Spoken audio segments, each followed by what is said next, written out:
welcome to the reality check. Our show, first one of August, August 7th, 2018. Now, is it the same as back in the day when someone in black was in a restaurant, right? And let's fix this camera, but no matter what I do, it doesn't help me. But so remember, is it back in the day where there's a black person sitting in a restaurant in the white section, and here they come, the angry whites, running with the bullhorn or the megaphone, maybe even a whistle to make noise.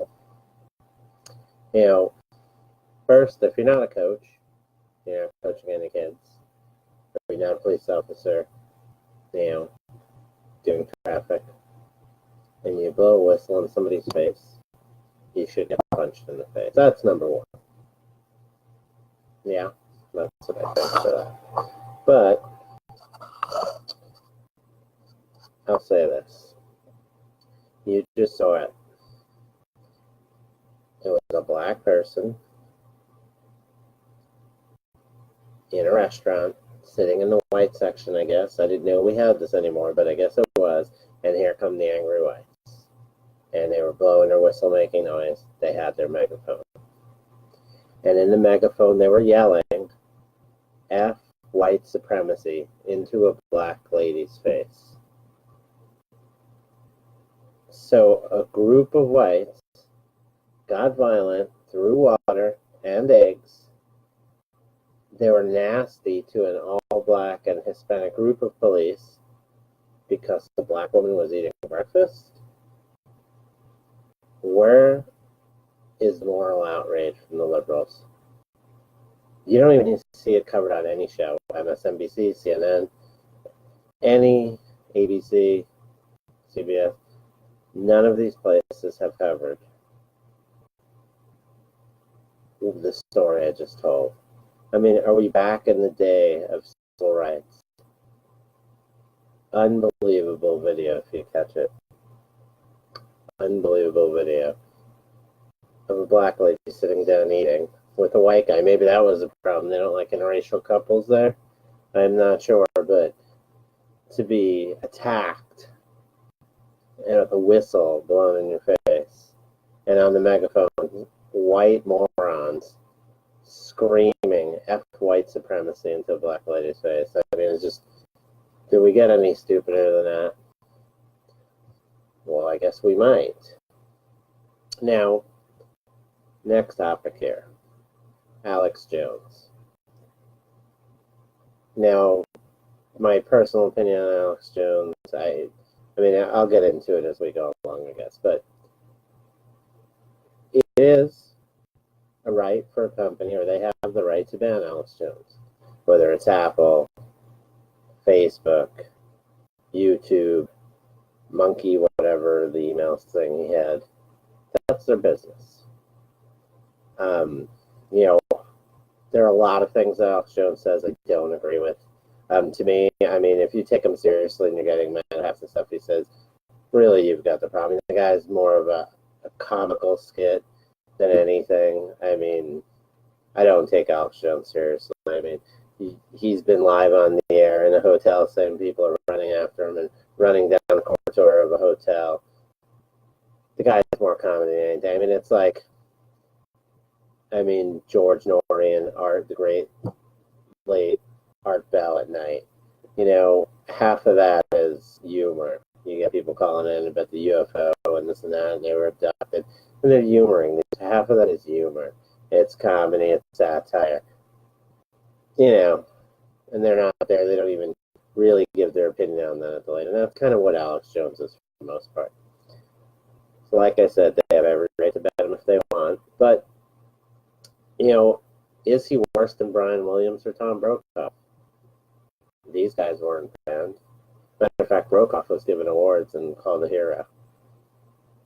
I mean, like I said, you know Alex Jones is a joke. Nobody thinks he's serious. You know, I mean, I don't want to say joke in a derogatory way. You just know you don't take him seriously. I mean, the guy works, he gets news and info, and he's built an empire, but nobody takes him in a serious way. But Brian Williams and Brokaw tried to pretend that they were honest newsmen with no biased opinion, honest newsmen.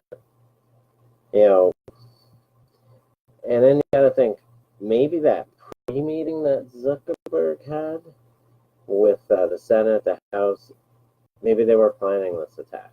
Because this had to be coordinated for all these different companies to attack Alex Jones on the same day. It was pre-planned. Let's just get that straight. I mean, we got to be honest. Is this an antitrust issue? I mean, you got to look at things. There's a lot of Republican candidates being limited, but not the Dem candidates on Facebook and all that. And I know personally from my speech, I've been shadow banned on Twitter many times. Things have disappeared off Facebook, or they won't let you post it. It's been better of late on Facebook, but Twitter sometimes just things disappear. So the Republican candidates, think about it. Most people won't care, but if they're getting limited, and no Dems are, is this election tampering? Is it collusion? Even on a radio station, let's say there was somebody who was going to run for office and they worked at the radio station, like, we're on the radio, they have to quit because there's no way you can give equal time to somebody else. So you have to be willing to give equal time. If you have one set of candidates on, you have to give equal time to the other. That's pretty much the ground laws on that. So, I mean, what do we have here? Election tampering, collusion? Is Mueller going to investigate this? I doubt it. But here's the softball question. Like I said, you might have a right to ban, and you probably do. I shouldn't say might. You have the right to ban Alex Jones. They said it's because he makes false statements. So my question, and I've asked it to all these places, and I've not heard one response yet. I've asked it to many individuals too. If that's what you're going on, then when are you going to ban all the Holocaust deniers? They're out there all over the place. That's an easy one. I can go into other things, but just an easy one. When are you going to ban Holocaust deniers? I mean, it's simple. If you're banning Alex Jones, saying he makes false statements, when are you going to ban Holocaust deniers? Very simple. We all know that Alex Jones is a test here. They want to see how far they can go into limiting the speech.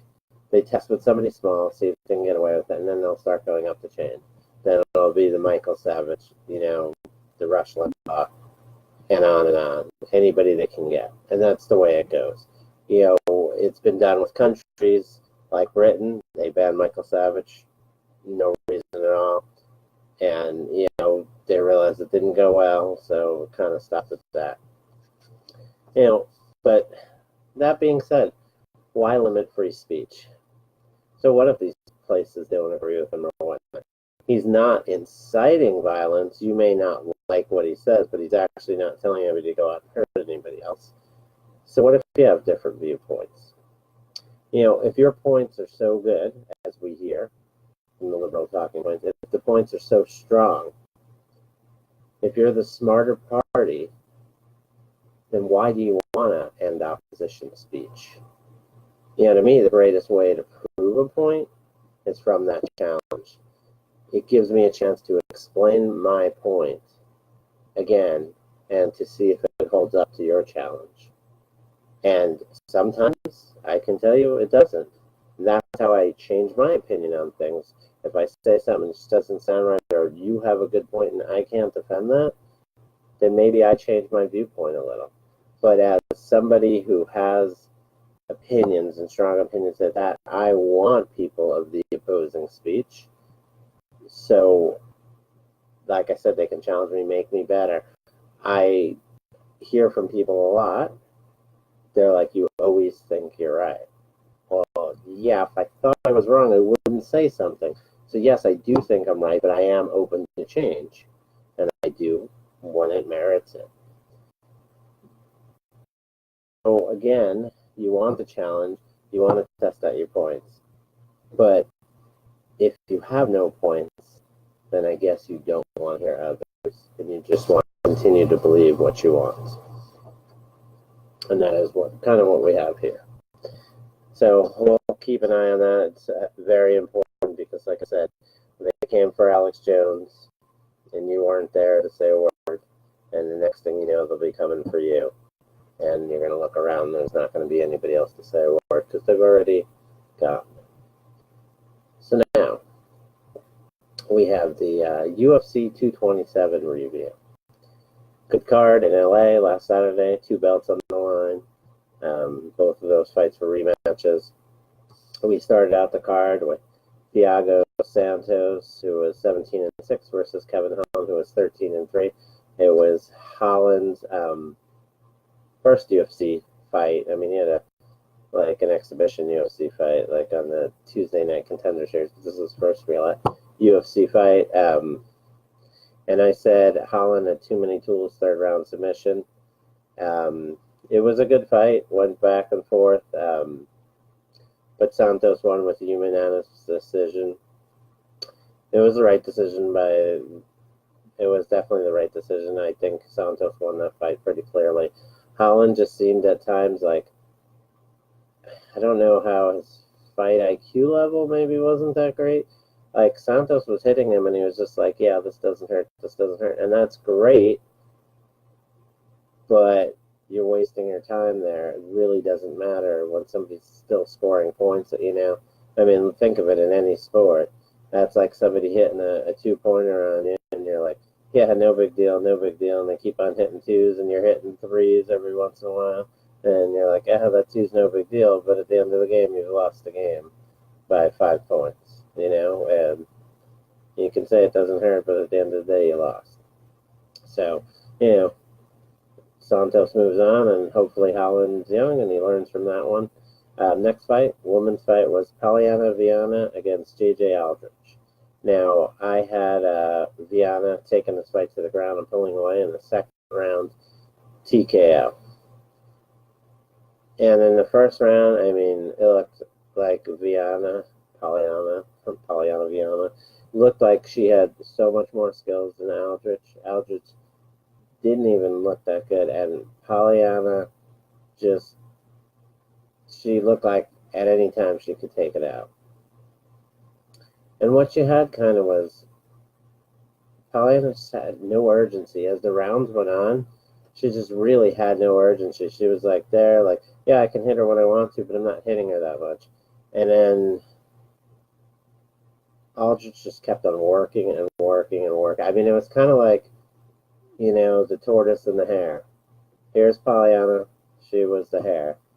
Boom. Off to an early lead. She's gone. There's no way that this tortoise is going to catch her. And Aldrich just kept on going and going and going. And Polyana was kind of like nonchalant, laid back, not doing anything. At the end of the fight, it was a decision. You know, it's a decision for Aldrich, which, again, was the right call. I think she won that fight, not by much. I don't know what Viana was doing. I really don't know. Bad game planning. There's just no urgency. Like, I don't know. I know you always have to have somebody that's technical and in your corner. They're technical. They go through that stuff. But you always also have to have somebody like a Matt Serra, like somebody that has some emotion and say, get out there and kick their butt, you know, punch, hit, attack, I need you moving, and screaming throughout that fight, especially in the third round as much. In a 3-round fight, they need to be out there screaming and yelling and getting you going. And it's just, this girl just, I don't know, no urgency whatsoever. And so, good win for Aldrich. She moves up to 7-2. Viana moves down to 10-1. And, you know, I don't think either one of these are going to be a champ anytime soon. So, but, you know, it was what it was. Next fight, we had Cub Swanson versus Renato Moicano. And I thought I had predicted Moicano, unanimous decision. Cub Swanson, you know, always a game fighter, always gives you your money's worth. He, you know, comes out strong and is fast. So Moicano is just, doesn't KO you, he'll sub you, he'll get a decision, he finds a way to beat you. And Moicano, he just avoids what you do, messes up your timing, and that's what Moicano did. An active fight, at least, but a first-round submission for Moicano. Awesome win for him. He looked better than he had ever before. And now he's 13-1. So Cub Swanson, another loss. I'm sure he'll regroup, but you kind of see Cub Swanson as kind of that gatekeeper role where he's going to keep you honest. If you think you're going to, move up somewhere, you have to go through Cub Swanson. And that's, good fighter, very entertaining, but he's kind of the gatekeeper role. And Moicano moves on, he moves up. Not really sure what can be next for him, but, maybe like, I would say probably like Holloway, or I don't know. I don't know if he's coming back. Fight co-main event: DJ Demetrius Johnson versus Henry Cueto. Demetrius was 27-2. Henry was 12-2. Demetrius 11 title defenses in a row. People were saying best pound for pound fighter active right now, and pretty much closing in on being one of the greatest if you look at his career all time. Last loss he had was years ago to Dominic Cruz. He's never lost in this weight division. I had predicted Mighty Mouse wins 3 rounds to 2 by a split decision. That's what I said. It would be a split decision, and he would win. It would be a 5-round war, and this would be a super close fight. And it was. I mean, in the first round, DJ did a little damage. It looked like Henry had rolled his ankle, but I guess they said it went limp from getting kicked to getting a calf kick. So, DJ did his damage there. He looked good. In the second round, Henry, got more of that ground game where he kept on coming in. It was just a really good quality fight to watch. You see fights where somebody takes somebody down and the guy in the bottom's a fish, or this guy's just jumping to take him down and this guy barely ever gets down and he's up and stuff. But this was, Henry would take him down and then Johnson would try rolling and Henry would roll him back. I mean, it was 3-4 moves. I was thinking, these guys had to play 3-4 fluid moves in a row. A guy does something, a counter, and a counter, and then they're back up. I mean, just really good to watch. Very active fight. A good fight.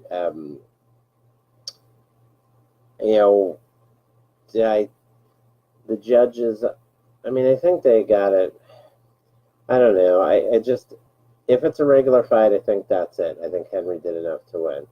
But in a championship fight where DJ has the belt, I don't know if he did enough to take it off. I mean, it was 2 rounds to 2 going into the last round, and the last round was pretty close, to be honest.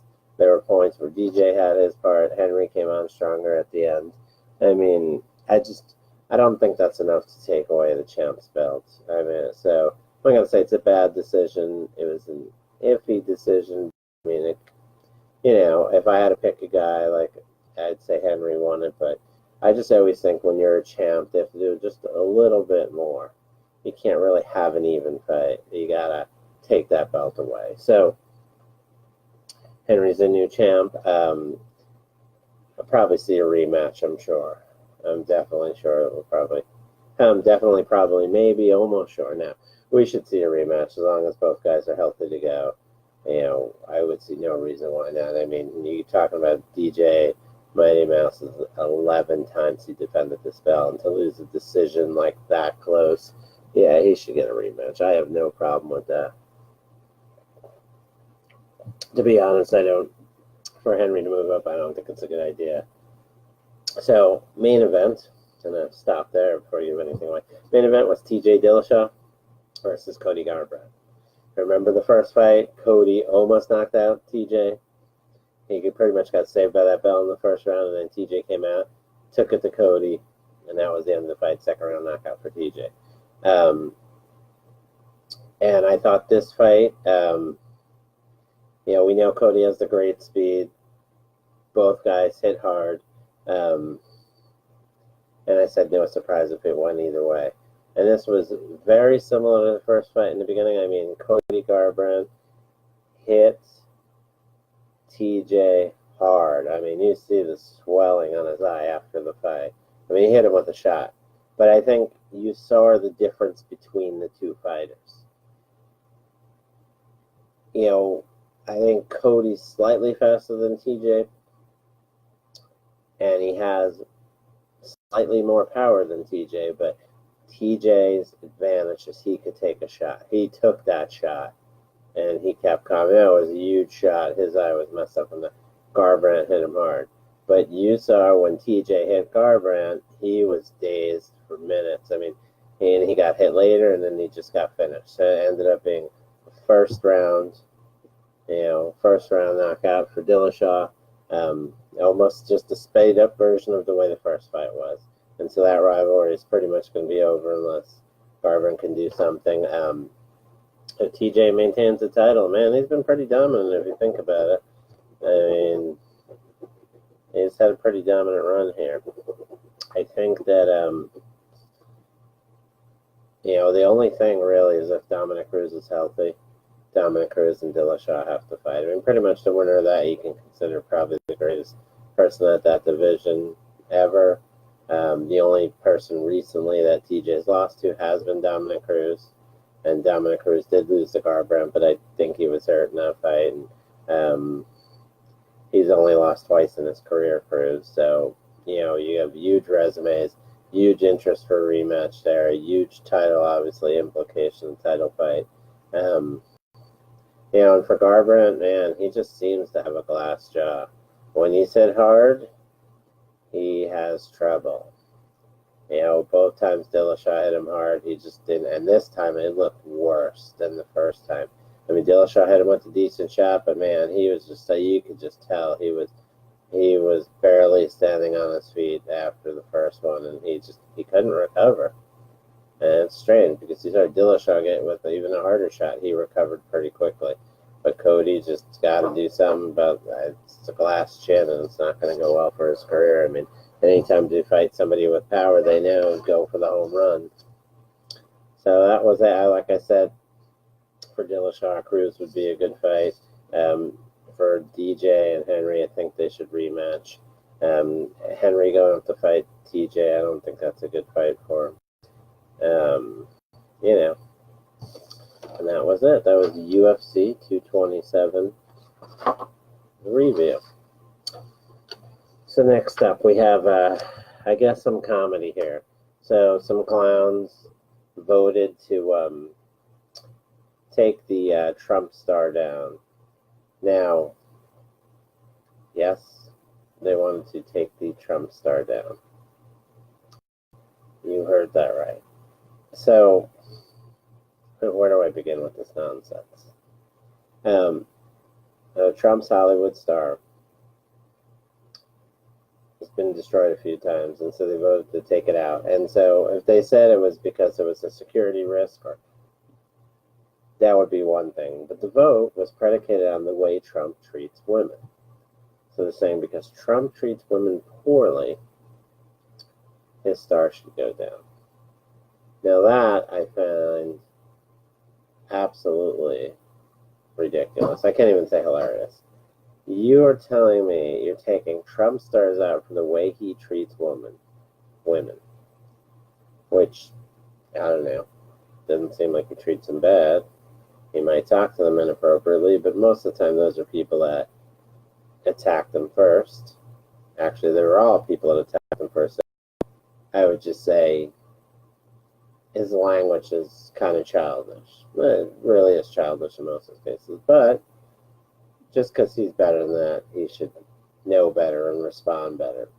But he is who he is, and everybody, has flaws. And, as long as they're nothing bad. It's not bad, it's just an inappropriate reaction. But if you're going to tell me the way Trump treats women, when you have the stars of, and let's just not make it women, Kevin Spacey, Bill Cosby, James Brown, Tim Allen.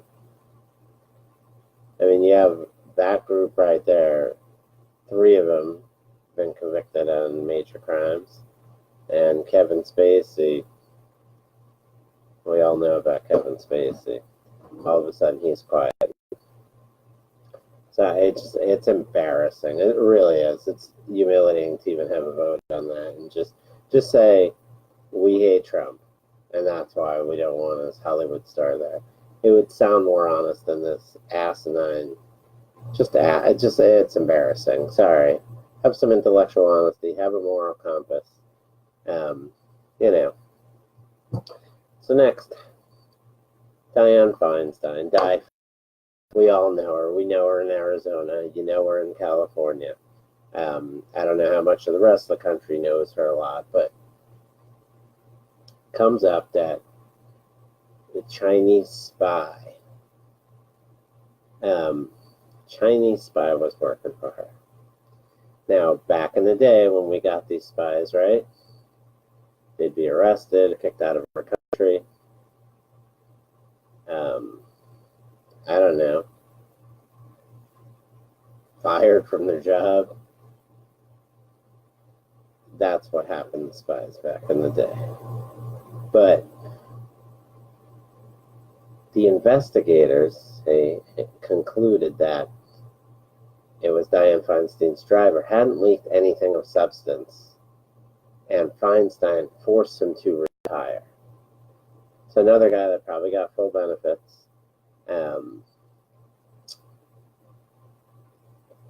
He didn't leak anything of substance. How would they know? Here was a guy who worked for Dianne Feinstein for 20 years. And yet they're saying he leaked nothing of substance.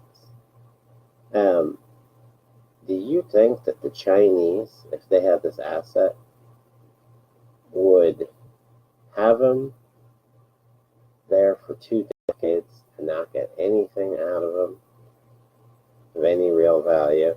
By that time, they would either pull the plug on this guy or force him to do something to try to get some information. I don't understand. So, they knew about this years ago, and they've kept quiet about it since 2013. No public example out of this guy, nothing. No special counsel to look into this. It just doesn't, it's not right. It's dishonest.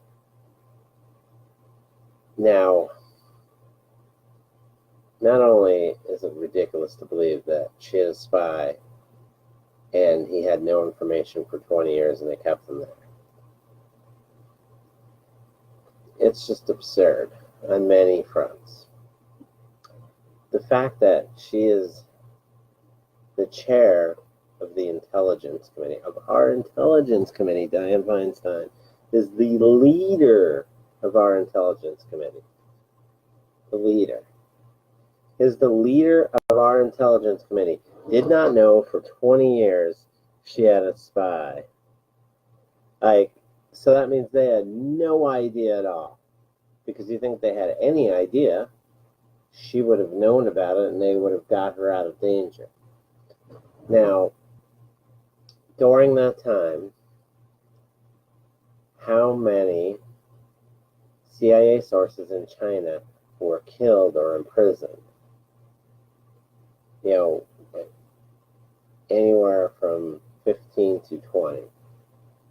So in those 20 years, it's pretty much almost one a year was either killed or imprisoned, CIA sources in China.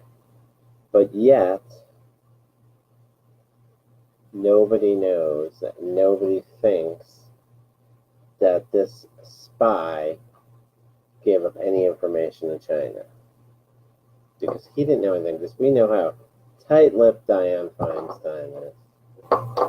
It's just unbelievable to even think that, and it's just, even if you believe this hogwash,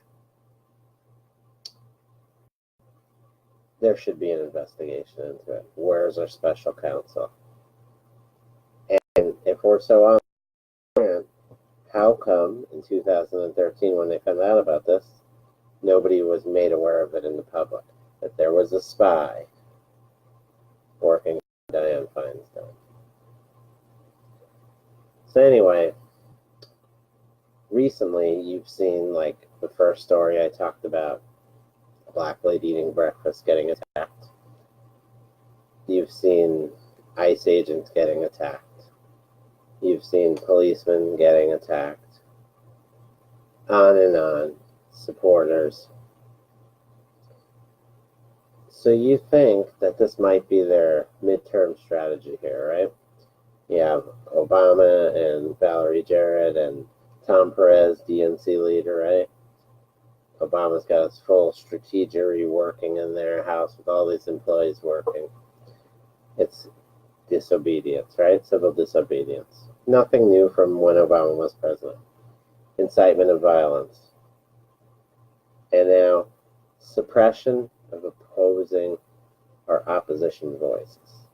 Now, they can do it from intimidating people, yelling at them, getting them to leave places, or they can do it like they did against Alex Jones, just cut off everything he has. That's their ideology. That's what they're looking for this midterm election. Obama set up his headquarters in D.C. with Jared living in his house. Why would another grown adult that he's not married to live in his house? She has plenty of money, and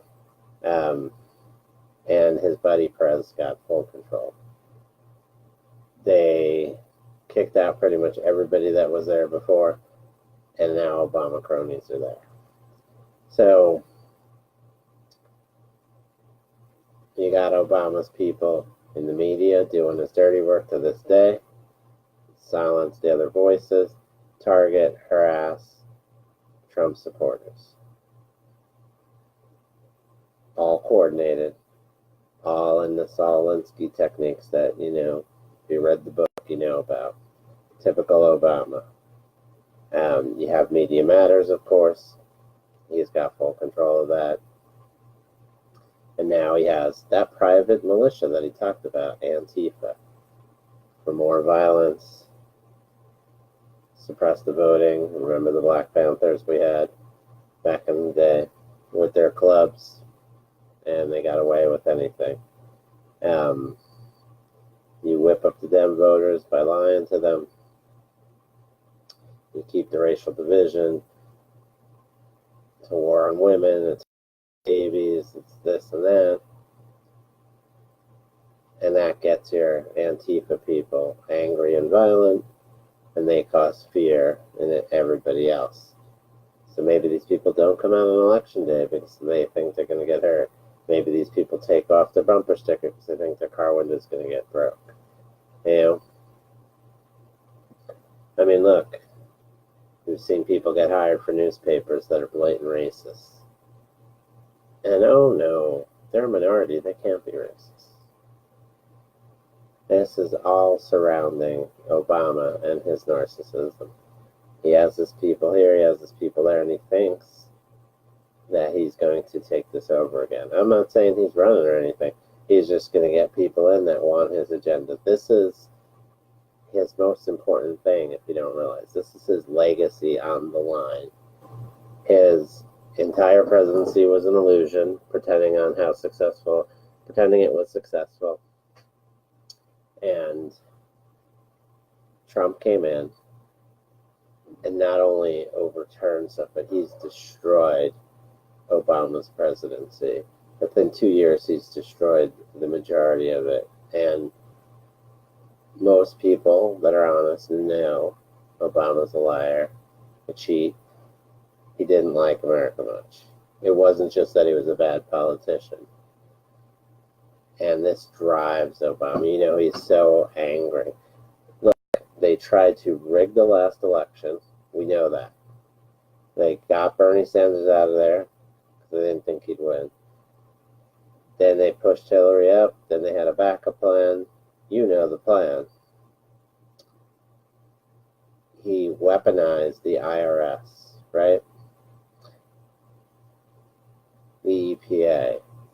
Many places against American citizens. Why? To hold down their activity. So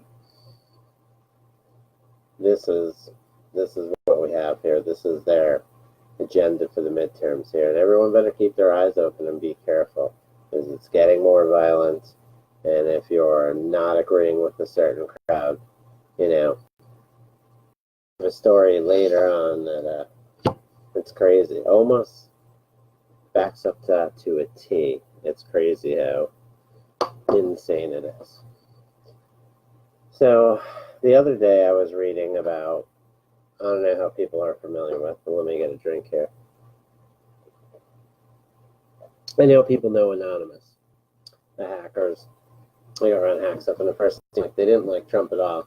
But since he's became president and done things, you could actually see they're actually much better with him. They don't think he's perfect. They think he makes mistakes, but they think, at least for the country's sake, he's doing a lot of good things, and he's different than the rest of these criminals that were running the country. So that's Anonymous. Most people are familiar with it. But then there's Q. I don't even know how to say it. Was it QAnon? And that's kind of like, I don't know. I mean, people say it's a conspiracy theory centered around an online handle. And you see, like, just posting in 4chan or some of that stuff. The Storm, the Great Awakening, you'll see stuff under those names. Chase the White Rabbit, you'll get a lot of that.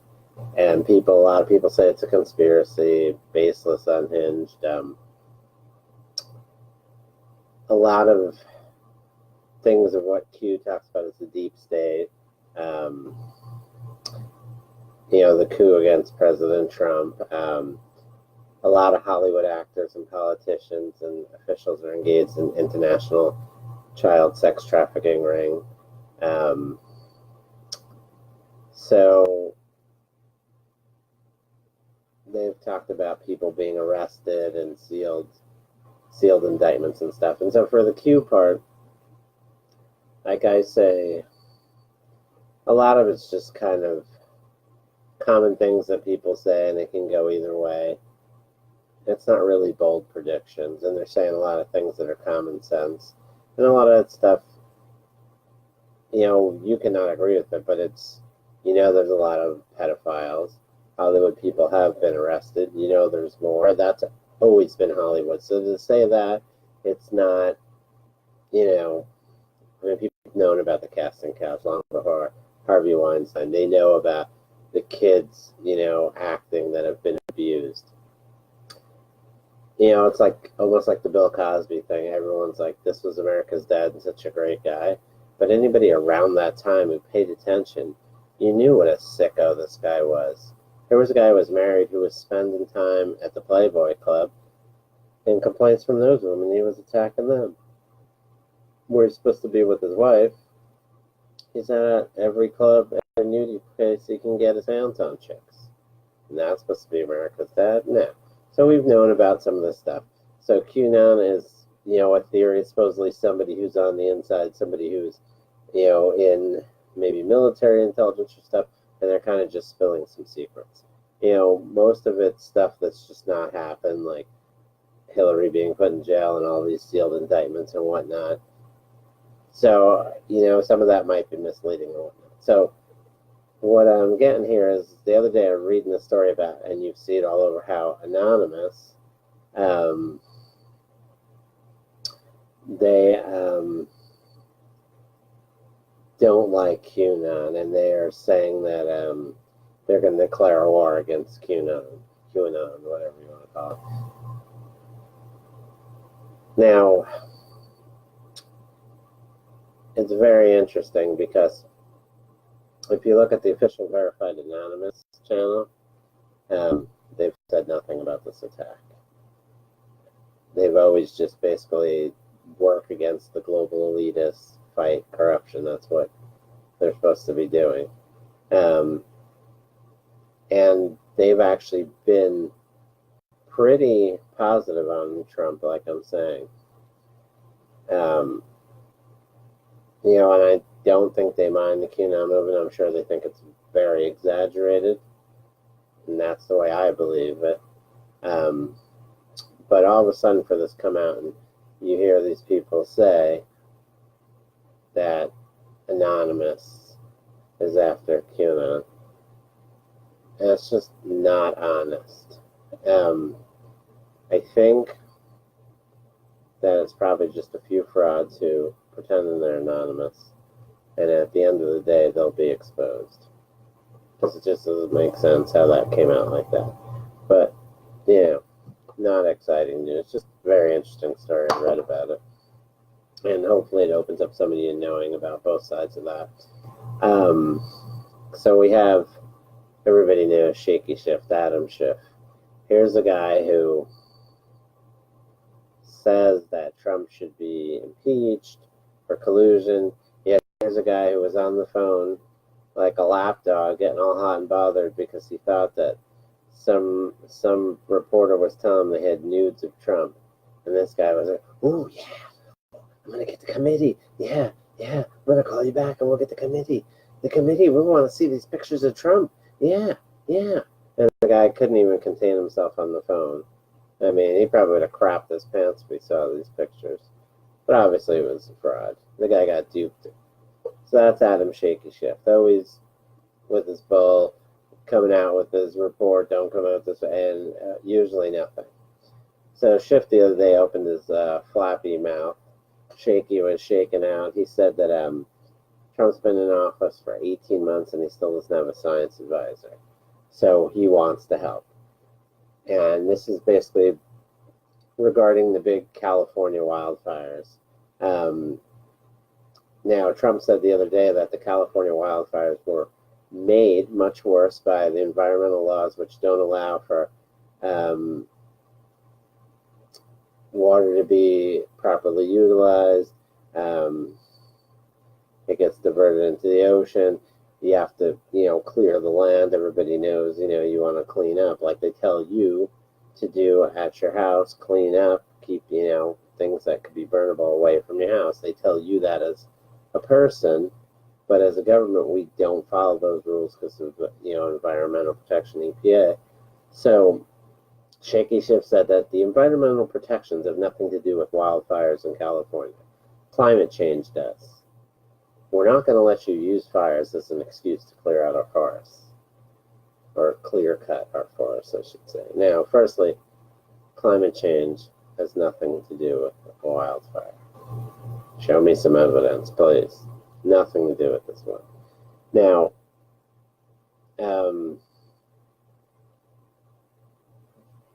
we know wildfires are harmful, destructive. People die, people lose houses. That's the sad part. But in the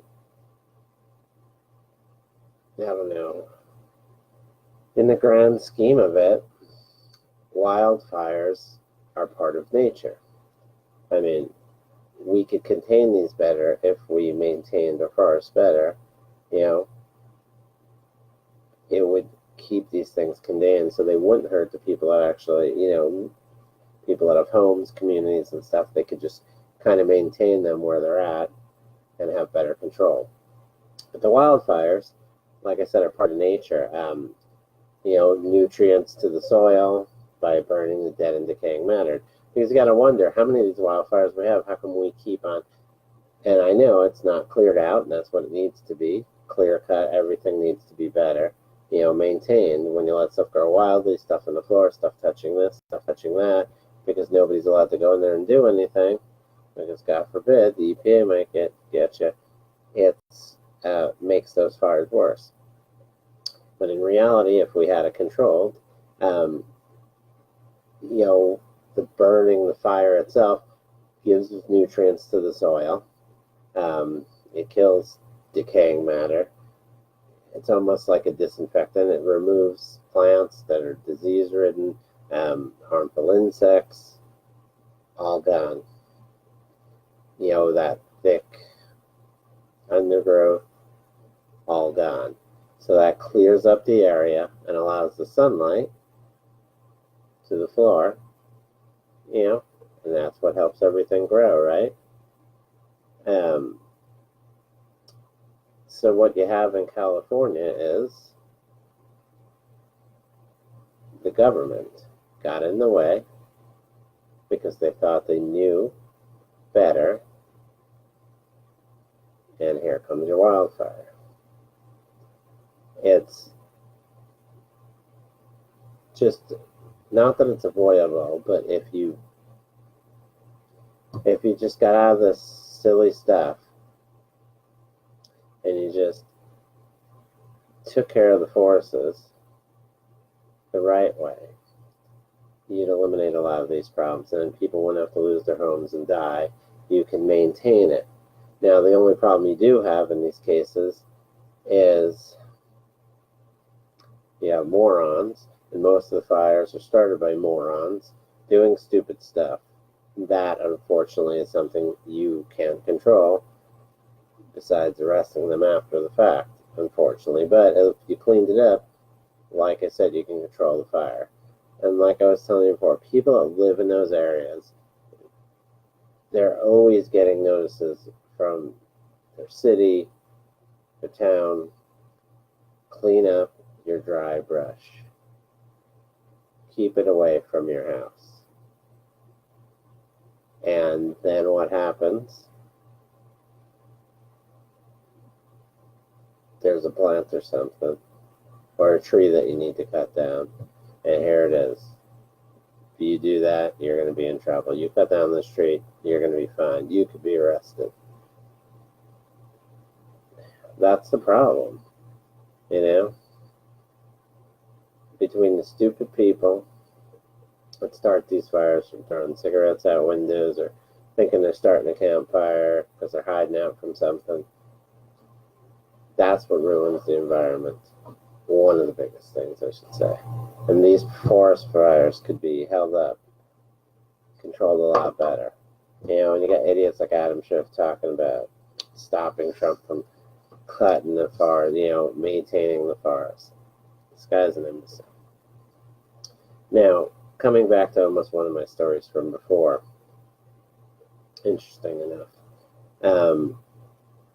you have San Jose. There was a Trump rally, maybe February, in San Jose. And the police, when the Trump supporters were done coming out, they led the people right into the middle of protesters against Trump who got violent with them. Some people got hurt. Some people had to defend themselves. There were fights and whatnot. Now, these people, a bunch of them, got a lawyer, and they sued the town of San Jose. Now, in San Jose, you had the mayor excited about this. Yeah, these people are great. Not the Trump supporters, the other people. As people were hurt in his town, he didn't seem to care. The police stood there, and you can see the video, they pretty much watched. They didn't do anything, they didn't get in the way. Different from the other day when you saw, when the story I was telling about, the lady who was eating breakfast and attacked by white idiots, those police got in the way and made that line, you're not touching them. So after the initial attack, those police got away. But here in San Jose, they just watched. Not every one of them, but the majority of them watched. So these people got a lawyer, and they sued, and the town tried to get that thrown out of court. And what happened is that these people were told they have the right to sue, and it will proceed. So, and the trial's in its infancy, but what you heard is just shady, Adam Schiff shady, in this court. San Jose, you know, their lawyer, claimed that these Trump supporters should have known they would be attacked. So basically the responsibility is on them. So in essence, you should know that you're being attacked and that's your fault for going somewhere. That fits the agenda, keep them away from wherever. But now can you imagine if that would stand? That would be horrid. I mean, think about how any case, you know, yeah, you were walking down my street in the hood. You should have known I was going to rob you. And I did. So it's not my fault. It's your fault. Because you should have known I was going to rob you.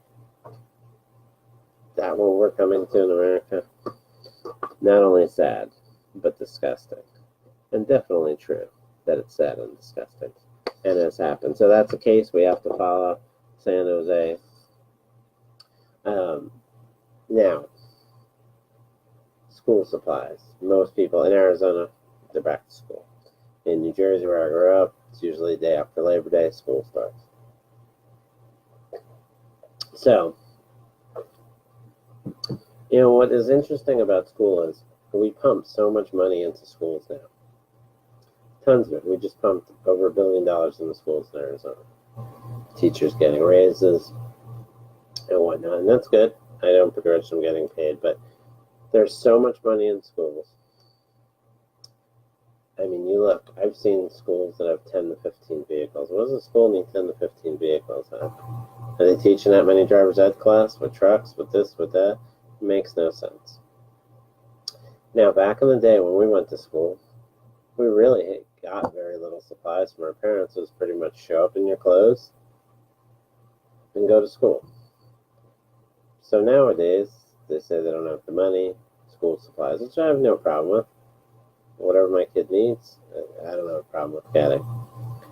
But you see these lists, and I have, my 2 kids that go to school, I have 2 that don't, one that's already done and one that's not old enough, but I have a 13-year-old and a 6-year-old, both go to school.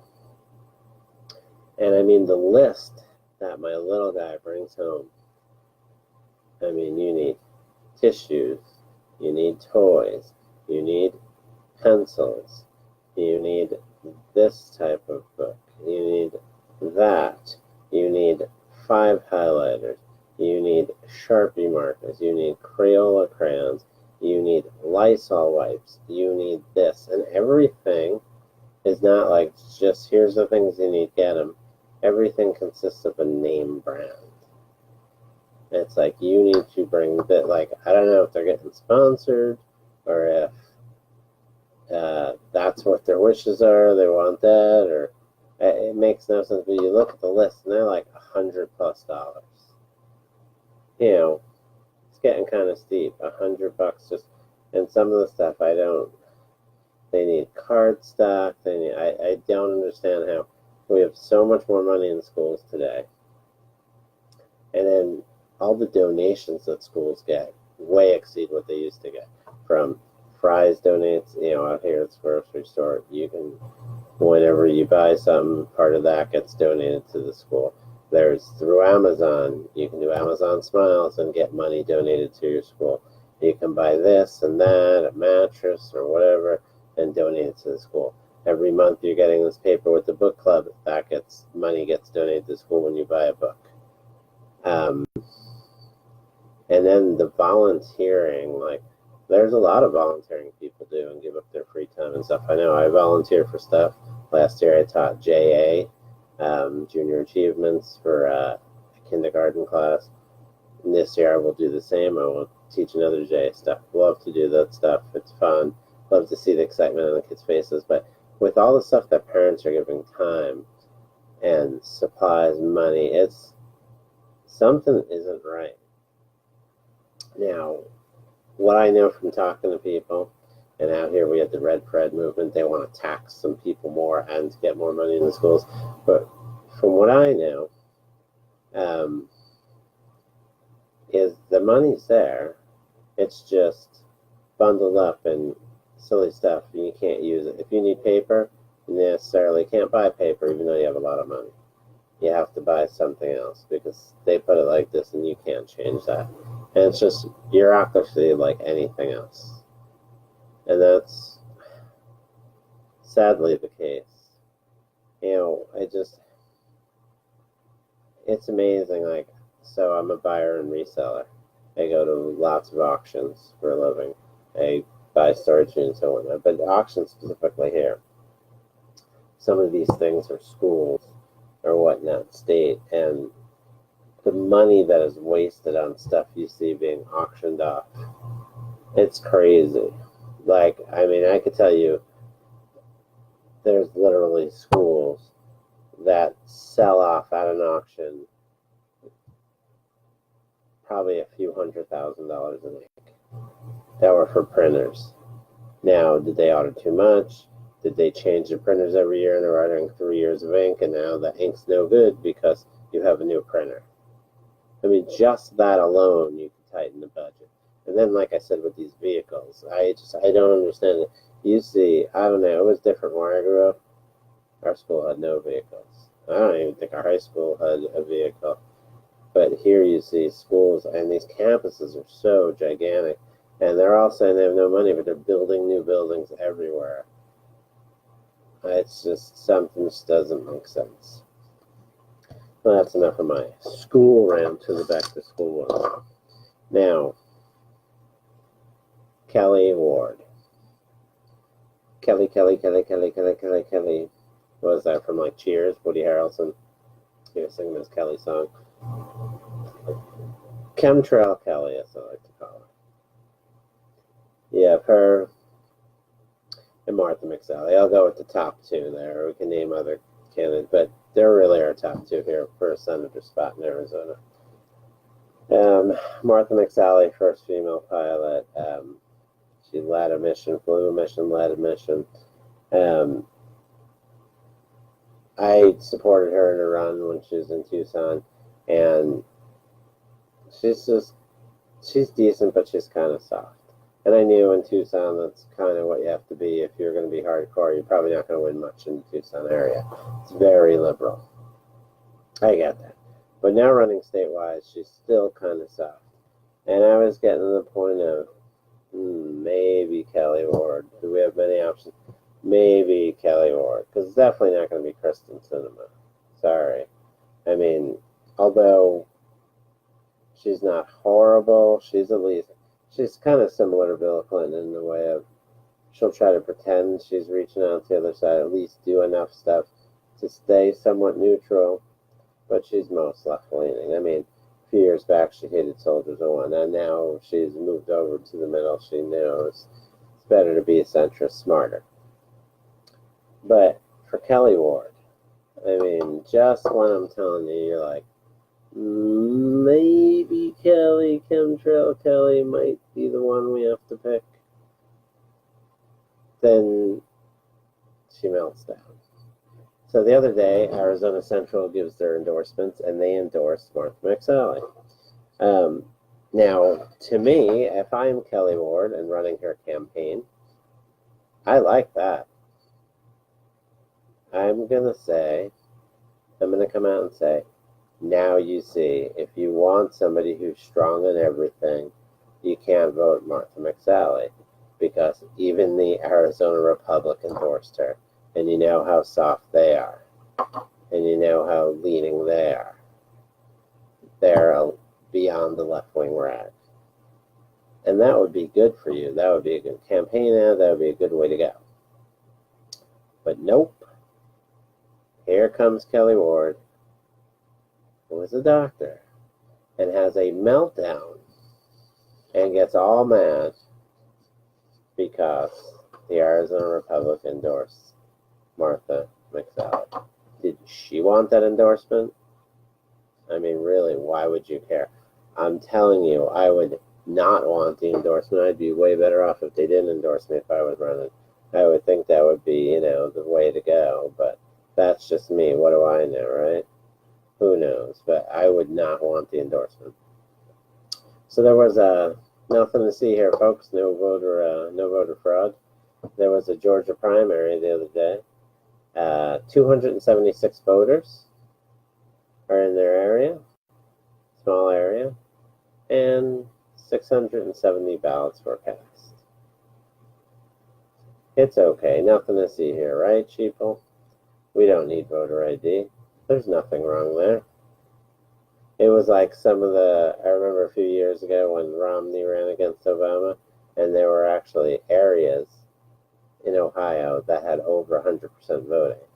Now, firstly, you barely ever get 50% voting anywhere. That's a rarity.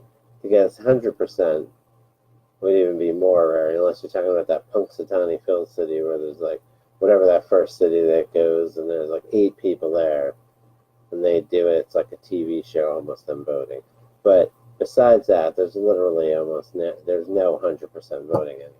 and then they have over 100%, well, that would be not only impossible, but illegal, my friends. So, nothing to see here.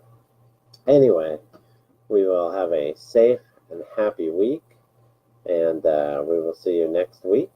Thanks for tuning in to the Reality Check. You have a great evening and a safe week.